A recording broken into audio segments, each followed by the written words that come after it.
Hello friends, welcome to peculiar maths. MTS का हमारा set 1 start कर रहे हैं हम जीके का। Okay, let's start. The first question is, ऐसा कौन सा गवर्नर जनरल था जिसको हम father of local self government कहते हैं? सो the answer is Lord Ripon. इनका जो टेन्योर रहा था वो 1880 से लेके 1884 रहा था। और अगर ऑप्शन में देखा जाए तो लॉर्ड विलियम बेंटिक, इसके ऊपर भी क्वेश्चन आ जाता है कि ये किस लिए फेमस है, या फिर ये आया था सती एबोलिशमेंट किसने किया था, सती प्रथा की जो ख़त्म किया था वो किसने किया था? सो the answer is Lord William Bentinck. इसमें वेलिस्ली भी एक आता है इसके ऊपर भी क्वेश्चन। जब क्वेश्चन आएगा कि सब्सिडियरी अलायंस सिस्टम किसने स्टार्ट किया था, तो the answer is Lord Wellesley. Subsidiary alliance system, वेट में लिख के दिखा देता हूँ। सब्सिडियरी अलायंस सिस्टम, ये काफ़ी वायरल क्वेश्चन है प्रीवियस ईयर में। So the answer is Lord Wellesley.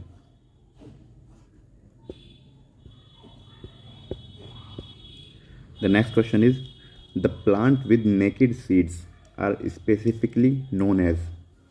Basically ये पूछना चाह रहा है कि कौन से प्लांट्स हैं जो सीड जनरेट करते हैं, that can be seen bye naked eyes, मतलब सामने से जो दिख जाए, जैसे तुलसी में दिख जाते हैं उस टाइप से, तो उनको क्या बोलते हैं साइंटिफिकली, जो नेम है उनका क्या है? सो द आंसर इज जिम्नोस्पर्म।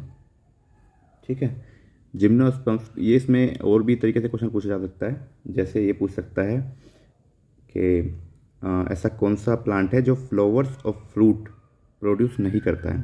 ठीक है, तो जो हमारा जिम्नोस्पर्म है वो ना तो फ्लावर प्रोड्यूस करता है ना कोई फ्रूट प्रोड्यूस करता है, बस ये सीड जनरेट करता है। ओके, और उसके अलावा ये जो प्लांट है हमारा, इसकी जो बॉडी होती है एकदम डिफरेंशियली डिज़ाइंड होती है। जैसे इसका आपको लीव अलग दिखेगी, स्टेम अलग दिखेगा, रूट्स, मतलब डिफ्रेंशिएटेड पार्ट्स होते हैं इसके। ठीक है, जिम्नोस्पर्म के। The next question is, which city is called as white city of India?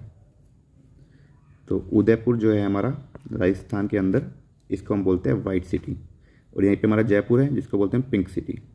ठीक है, इसको वाइट सिटी क्यों बोलते हैं? क्योंकि यहाँ पर जो बिल्डिंग्स है ना, मोस्टली जो बिल्डिंग्स है वो वाइट मार्बल से बनाई गई है, तो ये सब कुछ वाइट वाइट दिखता है, तो इसलिए इसको वाइट सिटी। और अगर इसके बारे में थोड़ी और डिटेल चाहिए हो, वैसे तो एमटीएस में इतना डिटेल्ड आता नहीं है, ओवरव्यू से क्वेश्चन पूछते हैं, बहुत ईजी पेपर आता है। फिर भी अगर थोड़ी डिटेल चाहिए तो ये 1559 में इसको फाउंड किया गया था। महाराणा उदय सिंह सेकंड ने इसको फाउंड किया था। ठीक है, so next question is, Ghadar party was founded by Lala Hardayal at which place? So first of all जो गदर पार्टी थी हमारी, इसको लाला हरदयाल और इनके साथ इनके एक और पार्टनर थे जिनका नाम है सोहन सिंह भाकना। ठीक है, सोहन सिंह भाकना, ये दोनों को फाउंडर थे इसके। इन दोनों ने मिलके इस पार्टी को बनाया था या फाउंड किया था, कुछ भी कह लो, 1913 के अंदर। ये क्वेश्चन भी आ सकता है, ये इंपॉर्टेंट है। ठीक है, कि गदर पार्टी कब फाउंड हुई थी, तो 1913 के अंदर इसको फाउंड किया गया था। कई बार ये ऑप्शन में यही पूछ लेता है किसने फाउंड की थी, तो लाला हरदयाल की जगह सेकंड नेम पूछ लेता है, तो Sohan Singh Bhakna, Lala Har Dayal and Sohan Singh Bhakna in 1993 they found the Ghadar party. और एक क्वेश्चन और इसके ऊपर बन जाता है कि गदर पार्टी, ये तो सेकंड नेम है इसका, ये चेंज नेम है इसका।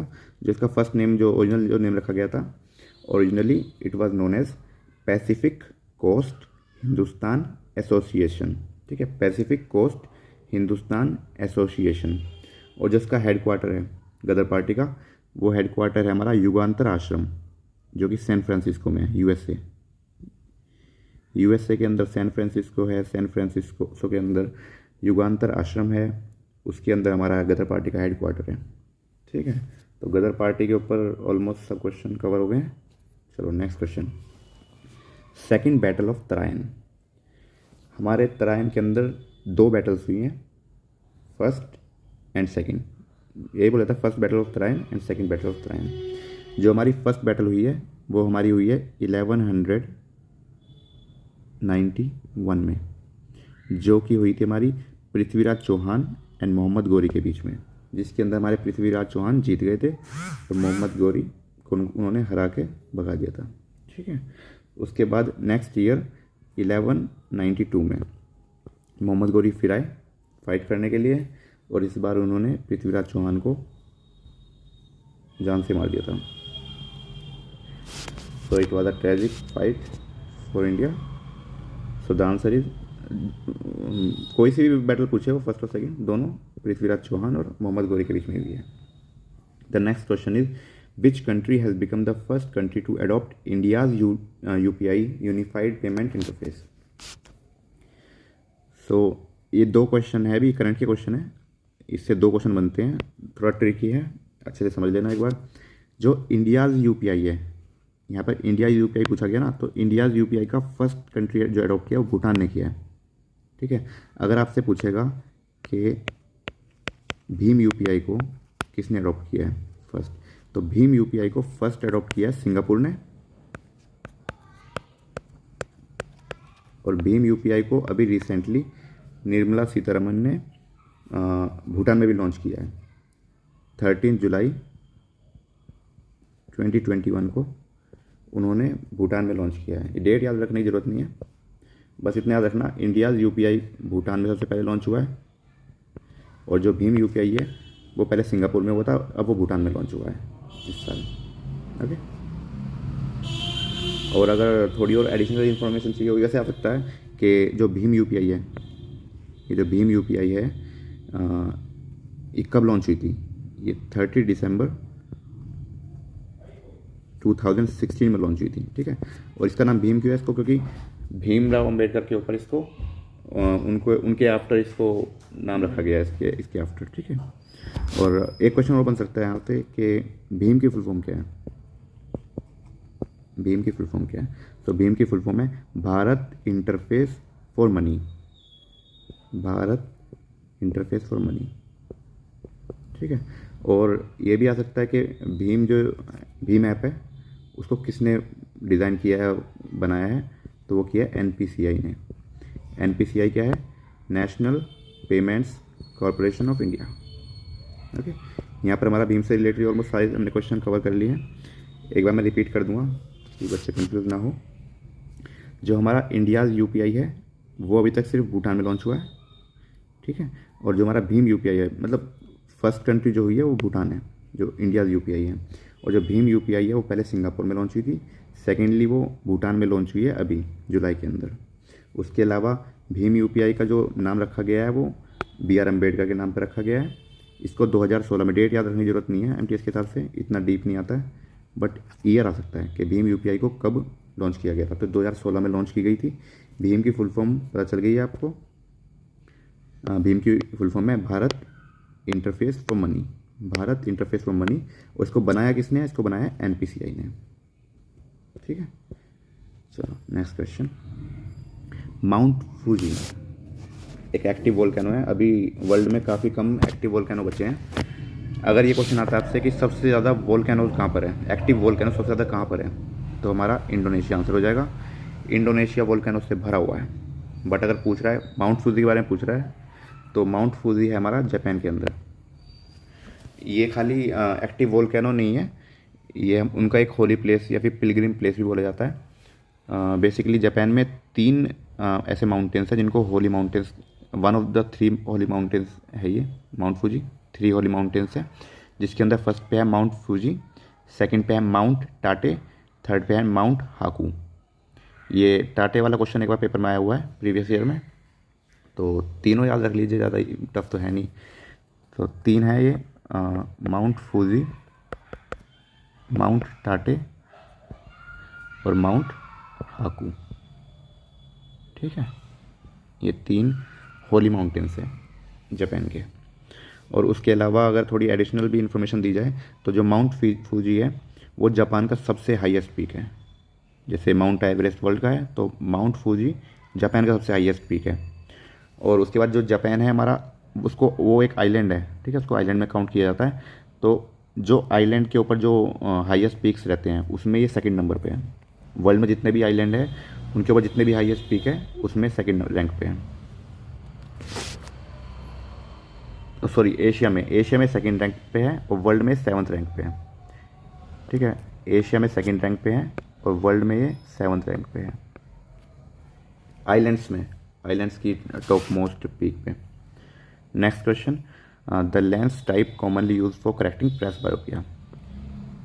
प्रेस बायोपिया, पहले मैं क्वेश्चन बताया था, उसमें थोड़ा डिटेल दे दूंगा आपको। जो प्रेस बायोपिया के लिए जो लेंस यूज होता है वो होता है बायफोकल लेंस। ठीक है, मगअप करना है तो डायरेक्ट मगअप कर सकते हैं बायफोकल लेंस। मैं थोड़ा एडिशनल डिटेल दे देता हूँ आपको। जो हमारी ह्यूमन आई है उसमें हमारी 3 टाइप की डिसीज़ हो जाती है। First is myopia, second is hypermetropia and the third is presbyopia. Okay, जो हमारी मायोपिया है उसमें क्या होता है, हम दूर का नहीं देख पाते अच्छे से, पास का अच्छे से दिखेगा पर दूर का अच्छे से नहीं दिखेगा। तो इसको करेक्ट करने के लिए हम लगाते हैं कॉनकेव लेंस। क्या लगाते हैं? Concave lens.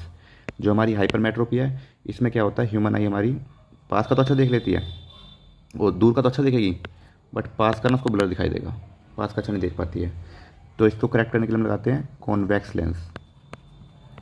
लेंस। ठीक है। और जो हमारा प्रेस बायोपिया है ये हमारी थोड़े मोस्टली एल्डरली जो एजिड लोग हैं उनके अंदर होती है। इसमें क्या होता है, हमारा दूर का भी कमज़ोर हो जाता है और पास का भी कमज़ोर हो जाता है। तो उसके लिए हम क्या करते हैं, एक ऐसा लेंस यूज़ करते हैं, आपने देखा भी होगा, या तो वो ऐसे हाफ कटा होता है या फिर वो ऐसे होता है। ठीक है, इसमें क्या होता है, बेसिकली हमारे दोनों लेंसेज लगे होते हैं। ऊपर होता है हमारा कॉनकेव लेंस दोनों में, और नीचे होता है हमारा कॉन्वेक्स लेंस। इससे क्या होता है, जब दूर का देखना होता है तो आदमी इधर से देख लेता है और जब पास का देखना होता है तो इधर से देख लेता है। ठीक है,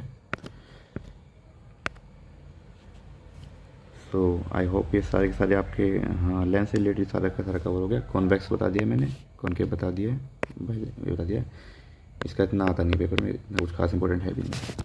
next question, the women's football Asian cup 2022 to be held in. ये अभी रिसेंट का तो फ्यूचर का क्वेश्चन है, फिर करंट का नहीं है, फ्यूचर का क्वेश्चन है। 2022 में कहाँ पर होने वाला है? सो ये मुंबई और पुणे के बीच में होने वाला है, मुंबई और पुणे में होने वाला है। जो हमारा एशियन फुटबॉल वुमेंस का वर्ल्ड कप है वो हमारा मुंबई और पुणे में होने वाला है।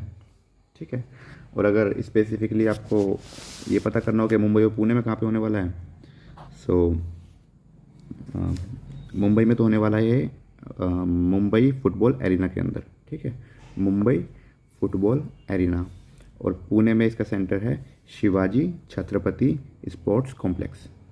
ठीक है, यही इसके होस्ट हैं और यही इसके वेन्यूज़ हैं। सो नेक्स्ट क्वेश्चन इज, रेस्पिरेशन कौन से टाइप का रिएक्शन है? तो इसमें एक्सोथर्मिक और एंडोथर्मिक 2 मिनट आउट जाएगा बच्चों का, मैं बता देता हूँ। एक्सोथर्मिक जो है उसमें क्या होता है, हीट प्रोड्यूस होती है। कोई भी ऐसा रिएक्शन है जिससे हीट निकले उसको बोलेंगे हम एक्सोथर्मिक, और कोई भी ऐसा रिएक्शन है जिसमें हीट चाहिए उसको रिएक्शन करने के लिए उसको हम बोलेंगे इंडोथर्मिक।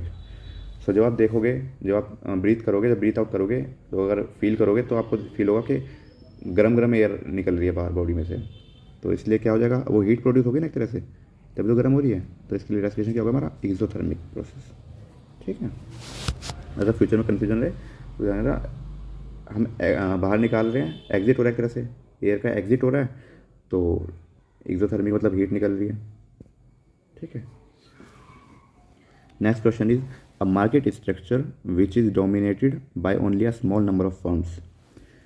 जिसको बिल्कुल भी आइडिया ना हो, ना इकोनॉमिक्स का कुछ भी ना आइडिया हो, मुझे भी नहीं है, मैं भी साइंस बैकग्राउंड से हूँ तो मुझे भी आइडिया नहीं है। सो बट अगर आपने इंग्लिश पढ़ी है, वो कैब अगर आपने करी है, तो आप इसका इजीली मार सकते हो, क्योंकि मोनोपोली का मतलब क्या होता है, मोनो मतलब सिंगल।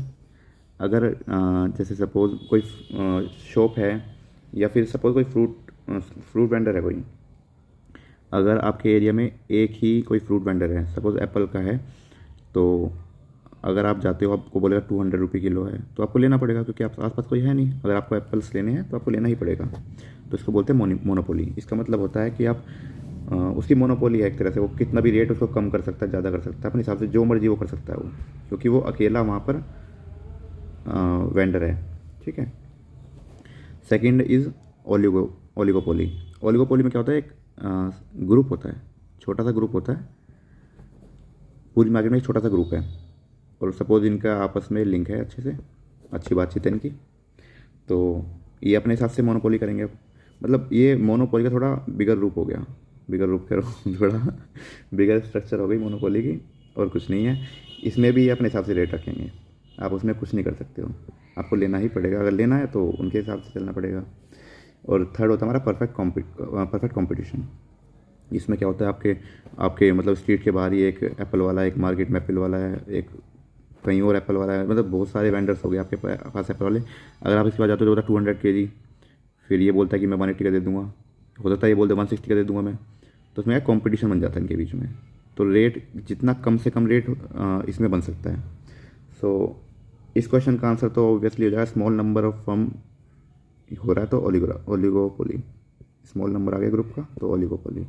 बट इसमें एक क्वेश्चन और बन जाता है कि प्राइस कहाँ पर कम मिलेगा, कहाँ पर ज़्यादा मिलेगा। अगर ऐसा क्वेश्चन आता है कि इन सब में से कहाँ पर प्राइस कम मिलेगा, तो प्राइस कम मिलेगा परफेक्ट कंपटीशन में, क्योंकि वहाँ पर सब अपना प्रोडक्ट बेचने की कोशिश करेंगे, तो सबसे कम प्राइस में बेचेंगे। अगर पूछे सबसे महंगा कहाँ पे मिलेगा, तो मोनोपोली में मिलेगा या फिर ओलिगोपोली में, ठीक है। और ये भी है एक मोनोपोलिस्टिक कंपटीशन। वैसे तो इतना इंपॉर्टेंट ये एमटीएस के हिसाब से है नहीं, क्योंकि डिटेल चीज़ है, फिर भी अगर थोड़ा आइडिया लेना हो तो मोनोपोलिस्टिक कंपटीशन क्या होता है, ये एक ऐसा मार्केट स्ट्रक्चर है जिसके अंदर मोनोपोली के एलिमेंट और परफेक्ट कंपटीशन के एलिमेंट, ये दोनों को मतलब ये दोनों होते हैं वहाँ पर। अगर डेफिनेशन आपको जाननी हो तो market structure which combines elements of monopoly and competitive markets, ठीक है। इतना वैसे कुछ खास ही है, प्रीवियस ईयर में तो मैंने आज तक भी नहीं देखा, ये ऑप्शन में देखा पहली बार। So next question is vitamin जिसका नाम है फॉलिक एसिड। सो आप कोई भी पेपर दे लो एसएससी का, कोई भी एग्ज़ाम हो एसएससी का, आपको कोई ना कोई क्वेश्चन मिलेगा जो कि होगा साइंटिफिक नेम के ऊपर, एक ना एक तो आपको ऐसा मिलेगा, मतलब ऑलमोस्ट सब पेपर में होगा कि जिसमें आपको साइंटिफिक नेम्स पूछे होंगे। तो फॉलिक एसिड का साइंटिफिक नेम किसका है, विटामिन बी का, B9, ठीक है, विटामिन B9 का है। सो अगर हम कर ही रहे हैं तो सारे कर लेते हैं एक तरफ से। सो विटामिन इनको पूरा मगअप कर लेना, क्योंकि इसमें से एक क्वेश्चन कन्फर्म मिलना ही मिलना है। तो vitamin A is retinol, vitamin B1 पहले इनको बाद में करो, पहले आप ये कर लेते हैं ABC वाले, ACD वाले। विटामिन ए को बोलते हैं रेटिनॉल। विटामिन सी होता है हमारा एस्कॉर्बिक, ये सबको ही पता होता है, सबको याद होता है। तो vitamin C ascorbic acid, but इसमें भी कई बार कंफ्यूज कर देता है साइट्रिक एसिड देके ऑप्शन में, जिनको थोड़ा आइडिया ही रहता है ना कि साइट्रिक एसिड कंफ्यूज होता है, साइट्रिक एसिड एस्कॉर्बिक साइट्रिक लगाए जाते हैं। तो कंफ्यूज नहीं होना है, इसका पूरा मगअप कर देना इसको अच्छे से। Vitamin C is ascorbic acid, vitamin A retinol, vitamin D calciferol, vitamin E tocopherol, vitamin K phylloquinone, ठीक है। और अब आते हैं विटामिन बी वाली सीरीज पर जाते हैं। Vitamin B1 is thiamine, B2 riboflavin, B3 niacin, ये रियली देखा गया है, इसको ना भी करोगे चलेगा। Vitamin B3 niacin, vitamin B5 pantothenic, vitamin B6 pyridoxine, vitamin B7 biotin, ये जो हेयर्स और स्किन के लिए अच्छा होता है, बाल झड़ रहे हैं तो मतलब विटामिन B7 की कमी है, बायोटीन की कमी है। विटामिन B9 फॉलिक एसिड, ये एनर्जी के लिए होता है। अगर आपको थका थका सा फील होता है, एनर्जी नहीं है शरीर में, तो जैसे रिवाइटल होता है, तो रिवाइटल एक तरह से बॉडी का रिवाइटल है, folic acid. Vitamin B12 is cobalamin, ठीक है। इसमें एक क्वेश्चन और बनता है विटामिन के ऊपर ही कि कौन सा विटामिन वाटर सोल्यूबल है, कौन सा विटामिन फैट सोल्यूबल है, ये भी पेपर में आता है, मोस्टली देखा गया है। तो अगर हम बात करें वाटर सोल्यूबल की, तो दोनों मत याद कीजिए, बस एक याद कर लीजिए। वाटर सोल्यूबल है हमारे B एंड C, जितने भी B हैं ये सब, और ये C, ये हमारे वाटर सोल्यूबल है, बाकी जो भी हमारे वो सब फैट सोल्यूबल है, ठीक है। इसके अलावा विटामिन से क्वेश्चन और बनते हैं डिसीज़ को लेके कि कमी से क्या होता है, इनकी डिफिशियंसी से क्या होता है, वो मोस्टली सबको याद ही होते हैं। मैंने स्लाइड डाली नहीं है इसमें, अगर फ्यूचर में मैं डाल दूँगा नेक्स्ट वाली सीरीज़ में, तो याद कर लेना, उसको भी पूछ लेते हैं। सो नेक्स्ट क्वेश्चन इज इधर बच गया ना क्वेश्चन, द चापचर कुट फेस्टिवल, ये कहाँ पे मनाया जाता है? इसके में कुछ नहीं है, इसको रट्टा मारना है पूरा। चापचुरकुट याद कर लो, मिजोरम, बस दैट्स इट, रट्टा मार के चले जाओ। और यहाँ से क्वेश्चन आता है फेस्टिवल से। देखते हैं, मैं फ्यूचर में एक फेस्टिवल्स के ऊपर भी एक वीडियो बना दूंगा अगर हो पाया तो मिजोरम है इसका answer. Next question, recently which country has been certified as malaria free. Current का क्वेश्चन है, WHO ने किसको मलेरिया फ्री घोषित कर दिया है, तो चाइना इज द आंसर। ये इसी ईयर का क्वेश्चन है, करंट का क्वेश्चन है ये। Next question is the chairman and the member of state public service commission has a tenure of कितना ईयर का, कितना एज। सो एक होता है हमारा यूपीएससी, एक होता है हमारा state public service commission. UPSC होता है यूनियन पब्लिक सर्विस कमीशन, वो पूरे इंडिया लेवल पे काम करता है या स्टेट लेवल पे काम करता है, ठीक है। तो जो हमारा स्टेट लेवल है उसका क्या है, हमारा 6 year and 62 years of age. या तो जैसे कोई चेयरमैन या मेंबर बनेगा, या तो वो 6 साल के लिए काम करेगा। अगर वो 6 साल के मतलब 62 से पहले कंप्लीट नहीं होते, तो 62 से पहले कंप्लीट नहीं होता तो 6 साल तक काम करेगा। नहीं तो फिर 62 ईयर एज होती है उसको रिटायर कर जाएगा। सपोज कोई 58 की एज पे बनता है चेयरमैन या मेंबर, तो ये नहीं कि उसको पूरा 6 साल कराएंगे, 64 साल तक कराएंगे काम 64 तक, तो उसको 62 पे रिटायर कर दिया जाएगा। तो बेसिकली उसकी 4 साल की सर्विस होगी, ठीक है। और ऐसे ही अगर यही पूछ लेता है कि यूपीएससी का क्या है टेन्योर, ये तो स्टेट पब्लिक था, यूपीएससी का क्या है। यूपीएससी का भी 6 ईयर का है, बट जो एज लिमिट है उसकी 65 है, ठीक है। स्टेट में 6 ईयर 62 और यूपीएससी में 6 ईयर 65। एक क्वेश्चन और बन जाता है इसके ऊपर कि स्टेट पब्लिक सर्विस कमीशन और यूपीएससी के जो मेंबर्स या फिर चेयरमैन हैं उनको कौन टर्मिनेट कर सकता है, कौन उनको नौकरी से हटा सकता है। तो ये पावर सिर्फ प्रेसिडेंट के पास है, ठीक है, सिर्फ प्रेसिडेंट इनको हटा सकता है। The next question is the district courts are administratively and judicially controlled by. अब भैया कोर्ट का मामला है, कौन कंट्रोल कर सकता है आप बताओ। गवर्नर कंट्रोल कर सकता है, नहीं कर सकता। सीएम करने लगा तो बस फिर तो हो गया काम, फिर तो अपने वो मोनोपोली हो जाएगी, जो मैंने पीछे समझा था, मोनोपोली हो जाएगी फिर तो, क्योंकि सीएम कुछ भी करेगा और कोर्ट भी उसके कंट्रोल में रहेगा, तो कुछ भी करेगा कोर्ट से छूट जाएगा, है ना, मोनोपोली हो जाएगी ना। और ये भी एक गवर्नमेंट पोस्ट ही है, ये भी नहीं है, तो हाई कोर्ट। तो बेसिकली जो हमारे डिस्ट्रिक्ट कोर्ट होते हैं उनको गाइड कर सकता है, कंट्रोल भी ये भी नहीं कर सकते हैं, सिर्फ गाइड कर सकते हैं। कोई डिसीजन देना रहेगा वो अपने हिसाब से देंगे, भले ही बाद में हाई कोर्ट में जाकर उसमें अपील कर लो या सुप्रीम कोर्ट में जाके अपील कर लो, बट जो इन्होंने डिसीजन दे दिया वो अपने हिसाब से देते हैं और उसको कोई चेंज भी नहीं कर सकता है, फ्री है ये, ठीक है। सो डिस्ट्रिक्ट को हाई कोर्ट गाइड कर सकता है या फिर हेल्प कर सकता है किसी केस में, और इसको supreme court.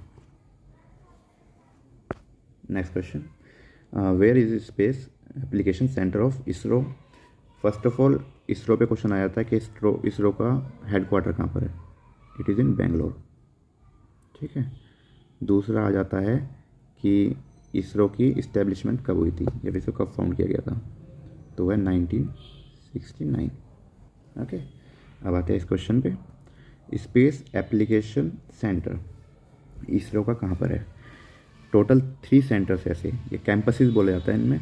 There are 3 space application centre campuses, 2 तो है हमारे अहमदाबाद के अंदर, ठीक है, और एक है हमारा न्यू दिल्ली में। तो ऑप्शन के हिसाब से देख लेना, आप न्यू दिल्ली रहेगा तो न्यू दिल्ली लगाना है, अहमदाबाद रहेगा तो अहमदाबाद। 93rd क्वेश्चन है, new alluvial deposit found in gangetic plain are known as. तो एलुवियल जो होता है ना, तो जलोढ़ बोला जाता है हिंदी में, जलोढ़ मिट्टी। एलुवियल सोयल वो होती है जो हमारा उपजाऊ मिट्टी जिसको कहा जाता है, या फिर जो प्रोडक्टिव होती है, फर्टाइल होती है, उनको बोलते हैं एलुवियल। अब ये ऑप्शन दे रखे हैं भांगर, खादर, भाबर, कंकर। तो ये वाला पार्ट मोस्टली स्टूडेंट्स का वीक ही रहता है, उनको आइडिया कुछ नहीं रहता कि क्या है क्या नहीं है, रट्टा मारना पड़ता है। फिर मैं थोड़ा समझाने की कोशिश करता हूँ। नेक्स्ट क्वेश्चन बताता हूँ मैं, पहले फिर इसको समझाता हूँ, ठीक है। Acid rain mainly contains oxides of which element. चलो मैं पहले बता देता हूँ, जो हमारा एटमॉस्फेयर रहता है उसमें हमारा, इसका आंसर सल्फर एंड नाइट्रोजन है। तो जो हमारा एटमॉस्फेयर रहता है, तो जितनी हमारी आजकल मशीनरीज का ज़माना है और जितनी भी हमारी फैक्ट्रीज वगैरह चलती है, तो वो क्या प्रोड्यूस करती है, हमारी सल्फर प्रोड्यूस करती है और नाइट्रोजन प्रोड्यूस करती है। जो देखा होगा आपने, धुआं निकलता है, कहते हैं कि फैक्ट्रीज को दूर लगाना चाहिए रेजिडेंस एरिया से। क्यों लगाना चाहिए, वो इसलिए क्योंकि वो सल्फ़र और नाइट्रोजन को प्रोड्यूस करता है, और इनकी पता दोनों की एक खास बात है कि ये वाटर से रिएक्शन करती हैं। जब भी इसको वाटर मिलेगा तो ये रिएक्शन करेगी। तो बारिश में क्या होता है, जैसे ये हमारा एटमॉस्फेयर है, इधर क्लाउड्स है, ठीक है। यहाँ पर हमारा सल्फर है, नाइट्रोजन है, तो यहाँ से हमारा वाटर ड्रॉप बन के आया, वाटर वेपर H2O। अब ये इसके साथ मिक्स होगा, मिक्स होकर ये बनाएगा सल्फ्यूरिक एसिड, ठीक है, और ये बनाएगा हमारा नाइट्रिक एसिड। ओके, अब एक तरह से देखा जाए क्या, ऊपर से बारिश आई, सल्फर और नाइट्रोजन से मिल के वो एसिड बन गया, तो बारिश की तो बरसात नहीं हो रही है, अब तो एसिड बरस रहा है ऊपर से, सल्फर डाइऑक्साइड बरस रही है, नाइट्रोजन ऑक्साइड बरस रहा है, तो इसलिए हम इसको बोलते हैं एसिड रेन, ठीक है, क्योंकि एसिड ऊपर से बारिश बन के गिर रहा है। आते हैं पुराने क्वेश्चन पे, हमारे एलुवियल पे। देखिए, सपोज ये एक रिवर है, तो ये प्लेन रहता है इधर, है ना, मिट्टी रहती है। तो आपने देखा होगा जितनी भी हमारा एग्रीकल्चर होता है वो रिवर के आसपास ही होता है। क्यों? क्योंकि रिवर के आसपास थोड़ी हमारी फर्टाइल मिट्टी होती है, इसकी वजह से, है ना। तो जो मिट्टी है, अब मिट्टी की रिवर है, रिवर के जो आसपास ही वाली जो ये एरिया रहेगा, ये मिट्टी वाला एरिया, ठीक है, ये सबसे ज़्यादा फर्टाइल ये वाला एरिया रहता है। इसमें आप मोस्टली कुछ भी उगाओ तो इजीली उग जाएगा, कोई इशू नहीं होगा इसमें, ये बहुत ही ज़्यादा फर्टाइल होता है। इस वाले एरिया को हम बोलते हैं खादर, ठीक है। और जब थोड़ा मतलब से थोड़ा सा दूर जाएंगे, ये वाला एरिया फर्टाइल ये भी होता है, बट ये इसके कंपैरिजन में कम फर्टाइल होता है, इसको हम बोलते हैं भांगर, ठीक है, क्या बोलते हैं, भांगर। सो अगर जैसे कोई फ्लड वाला एरिया है या रिवर थोड़ी कम ज़्यादा होती रहती है, तो उसमें क्या हुआ, अब रिवर चलेगी तो पीछे से क्या करती है अपने साथ, अब रिवर जा रही है यहाँ पे सोइल के पार्टिकल्स हैं, मड है, क्ले है, सिल्ट है, तो उनको साथ में साथ बहा के ले आती है। अब जहाँ पर प्लेन आएगा, थोड़ा प्लेन एरिया आएगा, माउंटेन से आएगी ना रिवर, तो वो प्रेशर में आएगी फोर्स के साथ, अब प्लेन आएगा तो वहाँ पर रिवर थोड़ा वाइड हो जाएगी और उसका जो वेलोसिटी है थोड़ी कम हो जाएगी, तो क्या होगा, मिट्टी को छोड़ देती है वहाँ पर, जो छोटे छोटे पार्टिकल वहाँ पर छूट जाते हैं, तो क्या होगा उससे, वही जो होता है, जो हमारे जो फर्टाइल जो मिट्टी होती है ना, वो वहीं से आती है। तो वो हमारा क्या होगा, एक तरह से वो नया आया ना, वो मिट्टी पीछे से जो मिट्टी आई वो नई मिट्टी आई है, तो इसलिए हम उसको बोलते हैं न्यू एलुवियल डिपॉजिट, ठीक है। डिपॉजिट का मतलब है इकट्ठा हो रहा है यहाँ पर। तो जो हमारी पीछे से मिट्टी आई, रिवर मिट्टी लेके आई, तो यहाँ पर इकट्ठा हो गया, ऐसे ऐसे ऐसे ऐसे इधर इकट्ठा हो गया, तो क्या है, वो न्यू एलुवियल डिपॉजिट हो रहा है इधर, ठीक है। तो कहाँ पर हो रहा है डिपॉजिट, ये हो रहा है खादर में, इसलिए खादर को हम बोलते हैं न्यू एलुवियल डिपॉजिट। खादर का नाम क्या है, न्यू एलुवियल डिपॉजिट। तो इस क्वेश्चन का आंसर क्या होगा, खादर। बट जो भांगर है, ये भी तो जो यहाँ पर मिट्टी रहती है वो भी रिवर ही लेके आती है, बट ये क्या हुआ, रिवर अभी इस शेप में है, पहले इस शेप में रही होगी, तो यहाँ पर जो मिट्टी है भांगर वाली, ये पुरानी लाई हुई है ना, पीछे से पहले लेके आई है, बहुत पहले लेके आई हैं, तो इसलिए इनको बोलते हैं ओल्ड एलुवियल डिपॉजिट। अगर पूछेगा तो भांगर, न्यू पूछेगा तो खादर। यहाँ पे आपके 2 क्वेश्चन कवर हो गए हैं, न्यू खादर और ओल्ड एलुवियल भांगर। अगर आपसे पूछेगा कंकर तो हिंदी वाला वर्ड दिख रहा है साफ, कंकर का होता है पत्थर होता है, पहली बात ये फर्टाइल नहीं होता, ठीक है ना। और ये रिवर से बहुत दूर मिलेंगे, आसपास कम मिलते हैं, दूर ज़्यादा मिलते हैं। एक होता है भाबर मैं बता देता हूँ। भाबर क्या होता है, जैसे आपने हिली एरियाज में देखा होगा, जहाँ से रिवर निकलती है, मोस्टली बड़े बड़े टाइप के पत्थर पड़े रहते हैं, बड़े बड़े जो थोड़े चिकने से होते हैं, उनको बोलते हैं भाबर, ठीक है। So next question, who is the current minister of health and family welfare. पहले हमारे हेल्थ एंड फैमिली वेलफेयर के मिनिस्टर कौन थे, डॉक्टर हर्षवर्धन, ठीक है, पहले ये थे। बट अभी कौन है हमारे, मनसुख मांडविया, ठीक है, मगअप करने वाली चीज़ है तो। और Mansukh Mandaviya health and family welfare के अलावा 2 चीज़ें और संभाल रहे हैं, एक तो केमिकल एंड फर्टिलाइज़र। अगर आपसे क्वेश्चन पेपर में पूछा जाएगा केमिकल एंड फर्टिलाइज़र मिनिस्टर कौन है, तो उसमें भी आप यही लगाएंगे अभी। और अगर आपसे पूछा था डिपार्टमेंट ऑफ फार्मास्यूटिकल कौन संभाल रहा है, तो उसमें भी ये है, ठीक है। फार्मास्यूटिकल मतलब जो दवाई से रिलेटेड होता है, okay. Next question, which of the following river is an example of consequent origin river. Consequent origin river थोड़ा सा मैं डिटेल में समझाऊंगा अभी इसको मैं, लास्ट में समझाऊंगा, सबसे ज़्यादा सबसे लास्ट में इसको समझाऊंगा, ठीक है। थोड़ा डिटेल में समझाना पड़ेगा, इसमें बहुत सारे टाइप्स हैं, बट इसका आंसर अगर आपको पता है तो आंसर इसका कावेरी। कंसिक्वेंट के बेसिकली 3 फेमस है जो है, आप तीनों याद कर लीजिए। एक तो कावेरी है, एक उसके अलावा है आपका कृष्णा, और तीसरा है गोदावरी।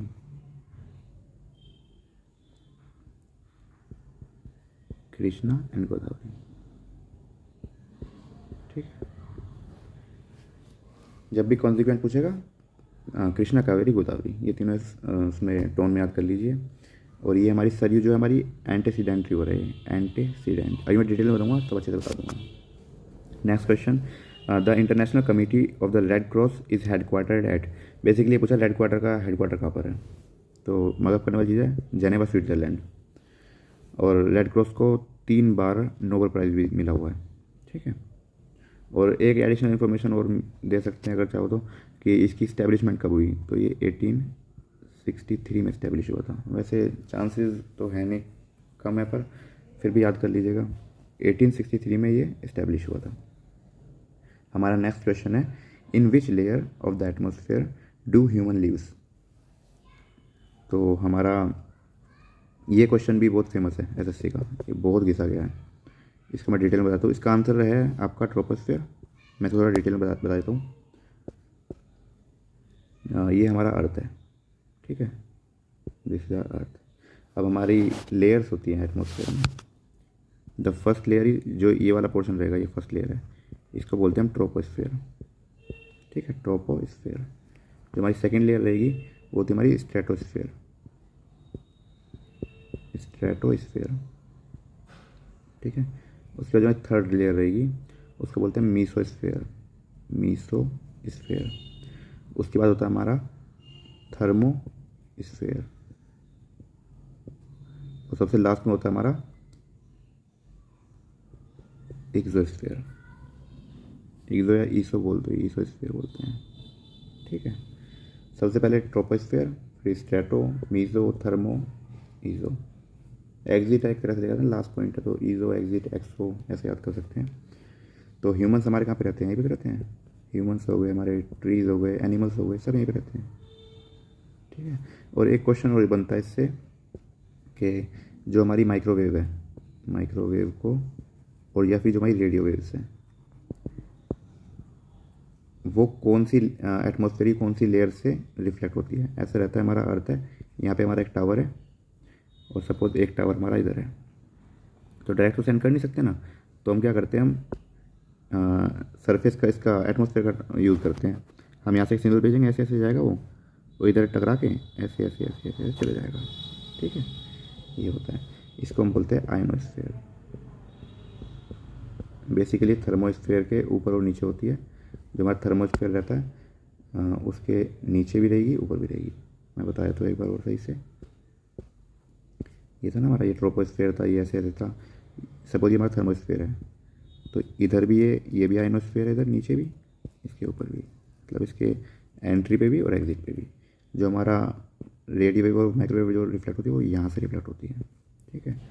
कभी कभी मान लो आगे चली गई तो वो यहाँ से रिफ्लेक्ट हो जाती है।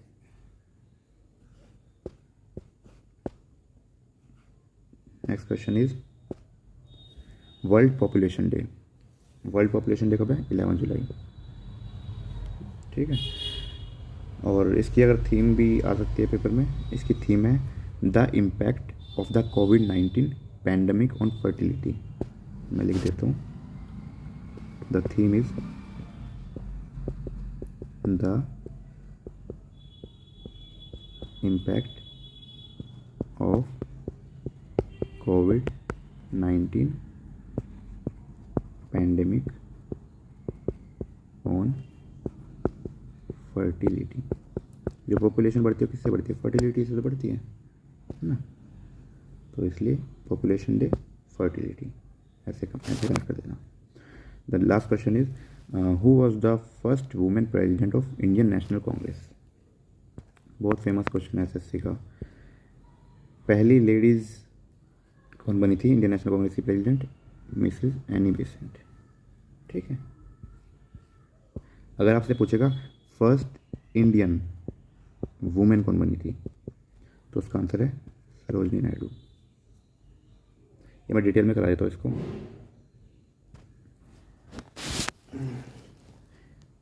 जो हमारी पहले किससे रिलेटेड था, ये एनी बेसेंट से था ना, तो एनी बेसेंट के बारे में बता देता हूँ मैं पहले डिटेल में, कोई क्वेश्चन अगर बने तो मिस ना हो।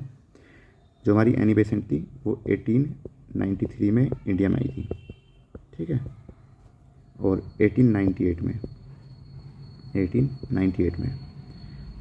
एक हमारी यूनिवर्सिटी है सेंट्रल हिंदू कॉलेज बनारस।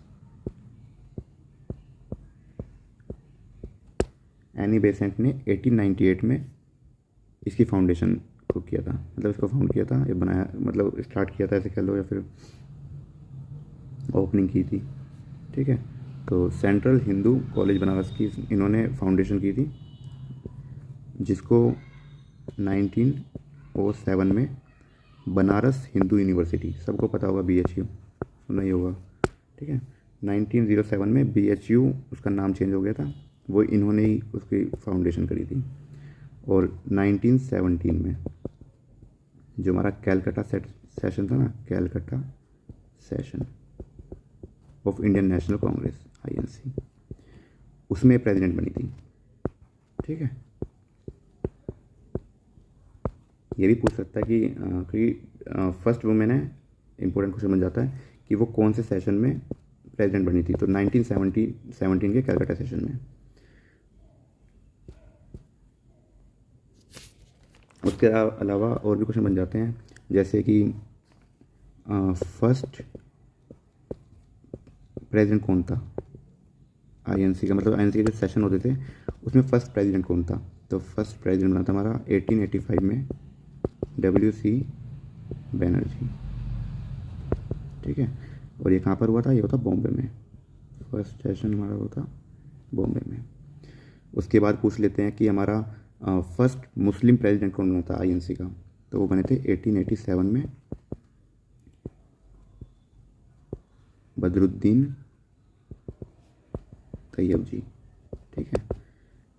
अगर फर्स्ट प्रेसिडेंट पूछेंगे तो WC बनर्जी बॉम्बे में, और अगर पूछेंगे फर्स्ट मुस्लिम तो 1887 में बदरुद्दीन तैयब जी, ये कहाँ पर था, ये मद्रास में हुआ था, ठीक है। मगर कर लेंगे, ये भी इम्पोर्टेंट है, ओके।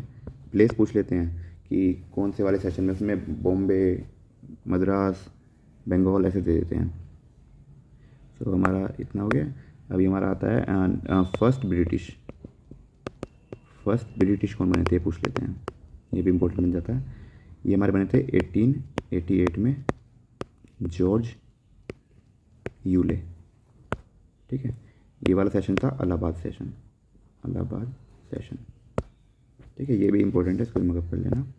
उसके बाद हमारा एक गांधी जी का भी फेमस है कि गांधी जी अब तक ना सिर्फ एक ही सेशन में बने थे, जितने भी INC के सेशंस हुए हैं सिर्फ एक में ही गांधी जी को मौका मिला था प्रेसिडेंट बनने का, वो था 1924 का बेलगांव सेशन, ठीक है। ये बहुत इंपॉर्टेंट था पहले तो, मतलब 2-3 साल पहले तो बहुत घिसा गया था, जब मैंने एग्ज़ाम दिए थे CPO CGL MTS CHSL, बहुत पूछे जाता थे क्वेश्चन। उसके अलावा एक और 1925 में, इसका भी लिख लीजिए, सरोजिनी नायडू वाला, ये फर्स्ट इंडियन वुमेन 1925 में बनी थी, ठीक है। ये कानपुर में हुआ था। 1924 गांधी जी बेलगांव, 1925 कानपुर सरोजिनी नायडू, ठीक है। सही, हमारा कंप्लीट हो गया। हमारा एक क्वेश्चन बीच में रह गया था, उसको देख लेते हैं। कंसिक्वेंट रिवर, ठीक है। कंसिक्वेंट रिवर में बताया तो ज़्यादा डिटेल बताने की जरूरत नहीं है, क्योंकि ओवरव्यू बस आइडिया दे रहा हूँ मैं। जैसे सपोज ये कोई हमारी वैली है या फिर कोई स्लोप है, यहाँ से हमारी रिवर जनरेट हुई किसी हिल या माउंटेन से, तो जो रिवर हमारी स्लोप के साथ फ्लो करेगी, या फिर कह लो जो स्लोप को फॉलो करेगी। सपोज हमारा स्लोप ऐसे ऐसे आ रहा है, ठीक है, तो रिवर भी इसको ऐसे ऐसे फॉलो कर रही है, मतलब जैसे जैसे स्लोप चलेगा वैसे वैसे रिवर चल रही है, तो उसको बोलेंगे हम कंसिक्वेंट रिवर। इसके 3 एग्जांपल्स याद कर लो, मोस्टली ये पूछे जाते हैं, कृष्णा, कावेरी और गोदावरी, ठीक है। इन तीनों को याद कर लेना, ये हमारी कॉन्सिक्वेंट है। कॉन्सिक्वेंट रिवर पूछेगा इन तीनों को रट्टा मार लेना। और उसके बाद होता है सब्सिक्वेंट। सब्सिक्वेंट रिवर हमारी कौन सी होती है? ये हमारी कॉन्सिक्वेंट रिवर एक तरह से मेन रिवर बोलते हैं ना, ठीक है। ये हमारी कॉन्सिक्वेंट रिवर है। जो भी रिवर इससे आके 90 डिग्री एंगल पे टकरा जाएगी या मतलब इसके अंदर जाएगी तो उसको बोलेंगे हम सब्सिक्वेंट। ये होगी हमारी सब्सिक्वेंट रिवर, ठीक है। सब्सिक्वेंट इनको बोलेंगे हम। और उसके बाद हमारा एक और फेमस रहती है एंटेसीडेंट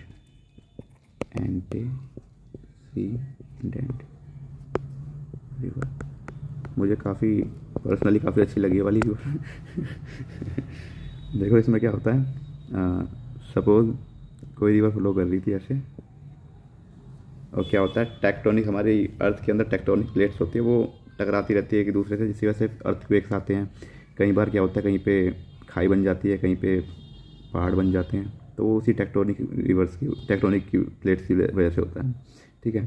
सपोज हमारी कोई रिवर ऐसे बह रही थी और टेक्टोनिक प्लेट्स टकराई और यहाँ पे थोड़ा सा लैंड उठना शुरू हो गया धीरे धीरे। सपोज ऐसे ऐसे जा रहा था, ठीक है। तो अब जैसे अगर हम वाटर के फ्लो को अगर देखें तो वाटर क्या करेगा, अपने आप को ऐसे निकाल लेगा, है ना। या फिर अगर हमारा सपोज ऐसे आई और एक ऐसे आ गई, तो यहाँ से बह रही थी सपोज रिवर पूरे में, तो क्या करेगी अपने आप को यहाँ से निकाल लेगी या साइड में से निकाल लेगी, है ना। ऐसे तो करता है वाटर। बट एंटीसीडेंट क्या करती है, उसका रास्ता ये है ना, तो इसी रास्ते से जाएगी। अब यहाँ पर पहाड़ आए, पत्थर आए, पेड़ आए, जो मर्जी वो आए, उसको उससे मतलब नहीं है। वो जिस रास्ते से जाती थी वो उसी रास्ते से जाएगी, ठीक है। तो अब ये क्या करेगी, सपोज ये रिवर थी और यहाँ पर ये लैंड उठना स्टार्ट हो गया। एकदम से तो लैंड उठता नहीं, धीरे धीरे उठता है ना, लैंड धीरे धीरे बढ़ती है इसकी हाइट। तो ये क्या करेगी, इसको काटना शुरू कर देगी यहाँ से, इसको मतलब इसका प्रेशर थोड़ा हाई होता है तो काटना शुरू कर देगी इसको। तो धीरे धीरे वो शेप कैसी बन जाएगी, सपोज ये ऐसे उठना था और यहाँ से रिवर जा रही है, तो ये हो जाएगा, ये ऐसे जाएगी और ऐसे जाएगी फिर, ठीक है। आपने देखा होगा वैलीज़ वगैरह में ऐसे ऐसे वैलीज़ रहती है और रिवर ऐसे ऐसे ही घूमती घूमती जा रही होती है बीच में से। कुछ तो रास्ता चेंज कर लेती हैं, कुछ उसमें एंटीसीडेंट रिवर होती है, वो काट देती है उनको, बढ़ने नहीं देती उनको ऊपर। तो ये होती है हमारी एंटीसीडेंट रिवर। और एंटीसीडेंट रिवर मोस्टली ज़्यादातर वो होती है जो पहले से बह रही हैं, मतलब बहुत पुरानी रिवर एक तरह अगर, क्योंकि एंटे का मीनिंग भी थोड़ा ओल्ड टाइप से होता है, मतलब पहले का। तो जो रिवर हमारी पुरानी, जैसे सरयू रिवर, गंगा रिवर, ब्रह्मपुत्र, सतलुज, ये 4 रिवर्स याद कर लीजिए, अगर पेपर में आता है तो इनमें से आ जाएगा जहाँ तक है। वह तो TCS तो अब महान ही हो गई है, नए नए पैटर्न ला रही है, तो फिर भी प्रिपरेशन करेंगे तो इतना तो कर ही लो एटलीस्ट। तो अगर एंटीसीडेंट पूछेगा तो सरयू रिवर, गंगा, ब्रह्मपुत्र और सतलुज, ठीक है, इनको रट लेना अच्छे से। और एक दो टॉपिक और है छोटे छोटे से, पेपर में क्या पता पूछ ले। एक होता है ऑब्सिक्वेंट रिवर, और एक होता है रीसीक्वेंट। एक दूसरे के अपोजिट होती है। जैसे ये हमारी मेन वाली रिवर थी ना जो कॉन्सिक्वेंट रिवर, अगर कोई छोटी रिवर, मतलब इससे छोटी रिवर इससे अपोजिट डायरेक्शन में फ्लो कर रही है तो ये हमारी ऑब्सिक्वेंट।